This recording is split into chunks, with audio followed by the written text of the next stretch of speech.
Hi friends, நாம் இன்றைக்கி பார்க்க போகிறது ஒரு டிஃப்ரெண்ட்டான பிரேக்ஃபாஸ்ட். யூஸ்வலாக நம்ம பருப்பு சேர்த்து அடை செய்வோம். இதில் மரச்சீனி கிழங்கு துருவி போட்டு அதையும் அரைச்சி ரொம்ப கிறிஸ்பியாக ரொம்ப டேஸ்டியான ஒரு பிரேக்ஃபாஸ்ட். இது எல்லாருக்கும் ரொம்ப பிடிக்கும். குழந்தைங்கள்லேருந்து பெரியவங்க வரைக்கும் விருப்பப்படக்கூடிய ஒரு பிரேக்ஃபாஸ்ட் ரெசிபி. இப்போ இது எப்படி செய்கிறதுங்கிறத பார்க்கலாம். இதுக்கு தேவையான பொருட்கள் எல்லாம் எடுத்து ரெடி பண்ணி வச்சுக்கலாம். ஒரு 300 கிராம் டாப்பியோக்காவை துருவி வச்சுக்கிறோம் நம்ம.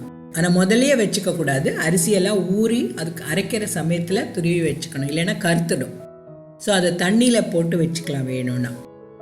அதுக்கப்புறம் நம்ம ஊற வைக்கிறதுக்கு அரிசியும் பருப்பும் எடுத்து ஒரு 3 hours ஊறினா போதும்.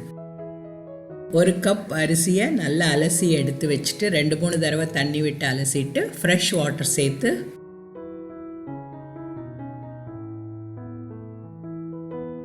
அதுக்கு கூட 1.5 டேபிள் ஸ்பூன் கடலைப்பருப்பும் 1.5 டேபிள் ஸ்பூன் துவரம்பருப்பும் தேவைப்படுற மிளகாவத்தலும் சேர்த்து ஊற போட்டுரும். ஒரு 2 to 3 hours ஊறினா போதும்.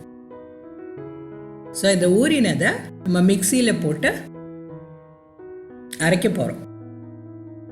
அரைக்கும்போது நம்ம துருவி வச்சிருந்த மரச்சீனி கிழங்கையும் நல்லா பிழிஞ்சிட்டு அதையும் சேர்த்து கொஞ்சம் கொரப்பாக அரைக்கலாம். ஸோ இந்த மாதிரி கொரன்னு இருக்கணும். ரொம்ப கொரன்னு இருந்தால் நமக்கு தின்னா வராது தோசை. தேவைப்படுற உப்பு, கொஞ்சம் சோம்பு, பூண்டு, கருவேப்பிலை, பச்சை மிளகாய் இதெல்லாம் சேர்த்து இன்னும் கொஞ்சம் அதை அரைச்சி எடுத்துக்கலாம். அரைச்சி எடுத்த மாவு கூட நீங்கள் ஒரு பெரிய வெங்காயம் இல்லைன்னா சாம்பார் உள்ளி எதுனாலும் பொடியாக நறுக்கி அதோட சேர்த்துக்கலாம்.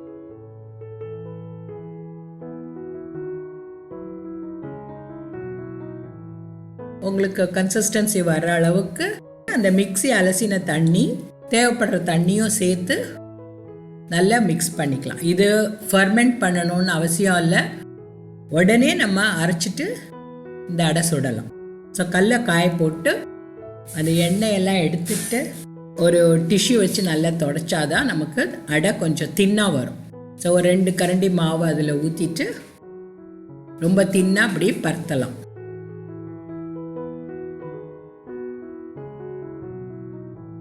தோசையை விட அடைக்கு கொஞ்சம் எண்ணெய் ஜாஸ்தி விட்டால் தான் நல்லா கிறிஸ்பியாகும். 2 டேபிள் ஸ்பூன் எண்ணெய் ஊற்றி அப்போ தான் உங்களுக்கு முருகலாக சுட முடியும்.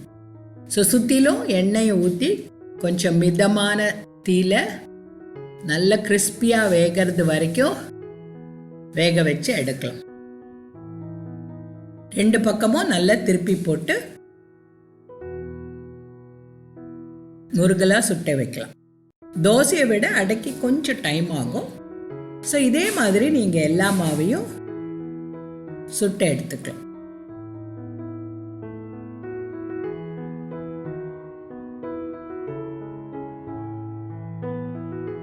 ஸோ இந்த அடைக்கு நல்ல தேங்காய் சட்னி இல்லை ஒரு தக்காளி சட்னி எது வச்சு வேணும்னாலும் சாப்பிடலாம். சில பேர் வெல்லம் கொஞ்சம் பட்டர் வச்சு கூட விருப்பப்பட்டு சாப்பிடுவாங்க.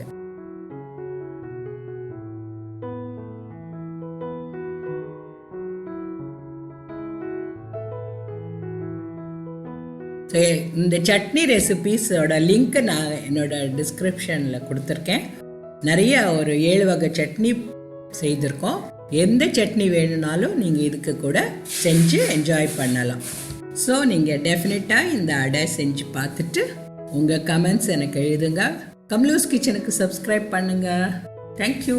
என்ஜாய்.